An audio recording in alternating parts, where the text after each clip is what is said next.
كيف صارت شادر نبينا الحبيب صلى الله عليه وسلم كفنا لرجل كان النبي صلى الله عليه وسلم كثيرا ما يؤثر غيره على نفسه ويعطي مما يحب. فقد روى سهل بن سعد الساعدي رضي الله عنه أن امرأة جاءت إلى النبي محمد صلى الله عليه ببردة منسوجة ذات حاشية، فقالت: نسجتها بيدي لأكسوكها يا رسول الله.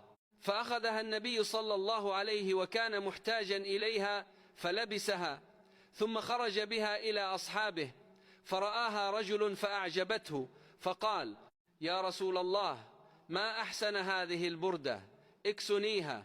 فقال القوم: ما أحسنت، لبسها النبي صلى الله عليه وسلم محتاجا إليها وأنت تعلم أنه لا يرد سائلا.